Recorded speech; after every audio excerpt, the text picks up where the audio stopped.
सगे सौट सगे भाव जी मन क बता बे अमर जे लाए भाई चो सुभान अल्लाह। हाय कदर करे अबे जो अमर जो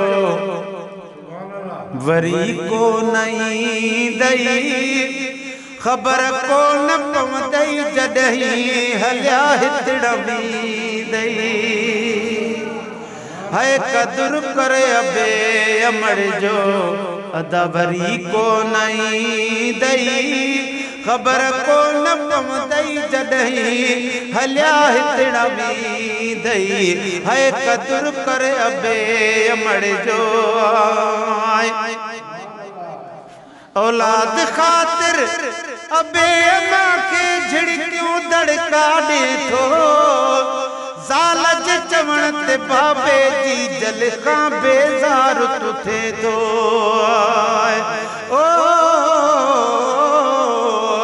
पर जे अमर हाल हयात वा तू त हज ते तैयार न थी तुझे लाए हज अकबरिया पुट तुझो माव पियो फोट चवनी तब जी जल के तू चौजी गुलाम नबी कुरान में आ हुक्म आयो ही ताहिन माव पियो जियरे बिस्त जहान में।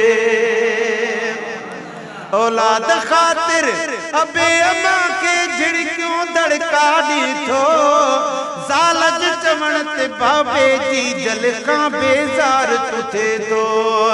हाय अमड़ ऐं अबे जी आह अर्शो लोॾी दई ख़बर को न पवंदई जॾहिं हलिया हितड़वी दई।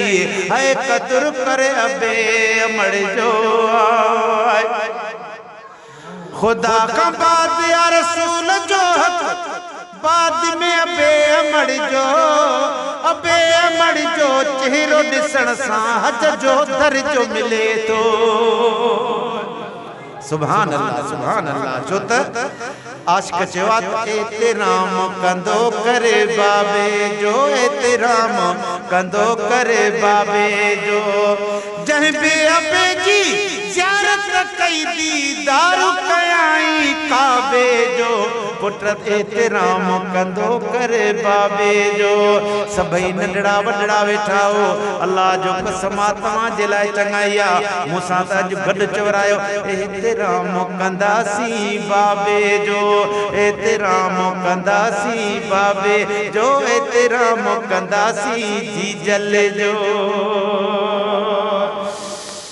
सुभान अल्लाह। है कदर करे अबे अमड़ जो खुदा का बाद या रसूल जो हक बाद में अबे अमड़ जो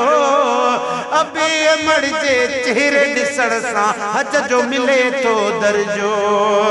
है कूड़ा प्यार ॿियनि जा परही है कूड़ा प्यार ॿियनि जा परही सचो प्यार ॾींदई ख़बर को न पवंदई जॾहिं हलिया हितड़वी दई। पुट याद कर जॾहिं तू ॿाहिर वेंदो आहे पंहिंजे कासिम मोहम्मद कासिम जे ॻोठ मां जॾहिं ॿाहिर वेंदो आहे ख़ुदा जो कसम आहे पर इहे दग ऐं रस्ता पोइ अमड़ तुंहिंजा निहारींदा त अल्लाह करे मुंहिंजो बचड़ो अचे त पोइ असां निंड कयूं।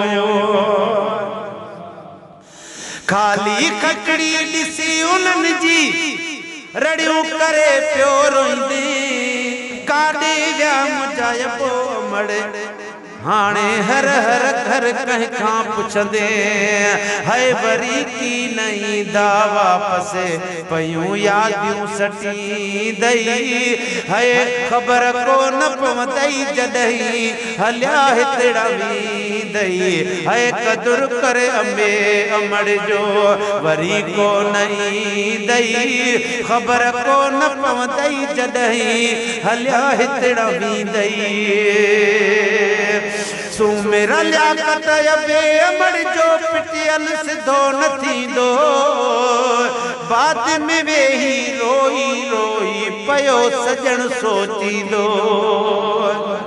सुमेरा लियाकत अबे अमड़ जो पिटियल सिधो न थींदो बाद में वेही रोई रोई पयो सजण सोचींदो है कयुम शाम है हाणे अचे याद वींदई ख़बर कोन पवंदई जॾहिं हलिया हितड़ा वींदई है कदुर करे अबे अमड़ जो वरी कोन ईंदई ख़बर कोन पवंदई जॾहिं हलिया हितड़ा वींदई